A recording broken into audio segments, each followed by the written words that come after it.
So good day everyone. Today we will discuss about cash transfer program. So before we start, I am Lani Chikamid. So ano nga ba yung tinatawag nila na cash transfer program?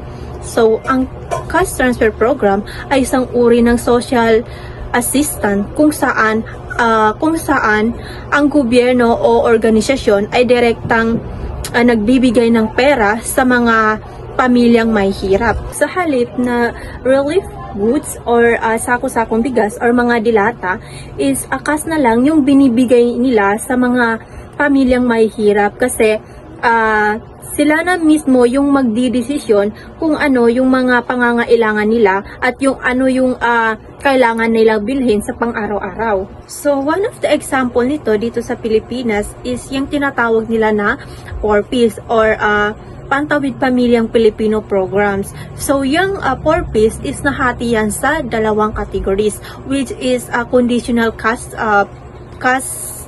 program and unconditional cash program. Sa conditional cash transfer programs, dito is may kondisyon o mga kailangan gawin ang pamilya bago makuha or para makuha yung pera. Kumbaga, may goal sila. So, ang goal nito is hindi lang basta magbigay ng ayuda, kundi mag-invest sa kinabukasan ng bata. So, ang condition nito is kailangan pumasok yung mga bata at least 85% of attendance.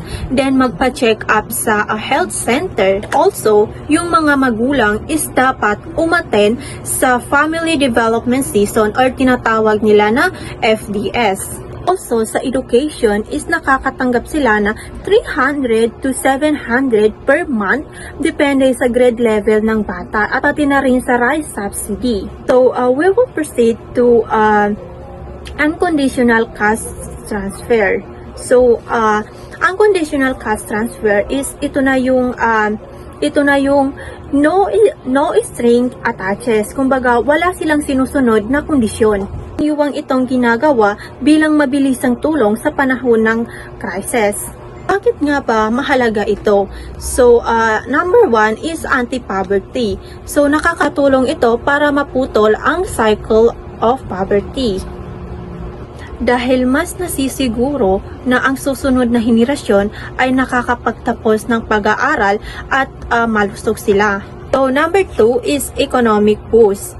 So, kapag may cash ang mga tao is bumibili sila sa mga local na tindahan. Kumbaga, doon sa area nila, yung mga maliliit nilang tindahan or doon sa mga kapitbahay nila is doon sila bumibili. So in that way is sumisigla yung economic nila o ekonomiya nila sa kanilang lugar. Ang issue ng dependency o mga pag-asa ng ayuda is ang karaniwang banat nito is nagiging dull out lang yung mga tao na nagiging tamad sila na umaasa lang sila sa pera ng gobyerno.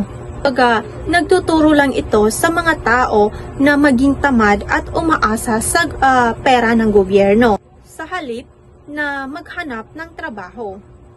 Masasabi natin na band-aid solution lang ito sa halip na bigyan sila ng isda or cash araw-araw is bakit na lang hindi nila gawin na turuan yung mga tao kung paano sila mangisda, kung paano sila maghanap buhay, di ba?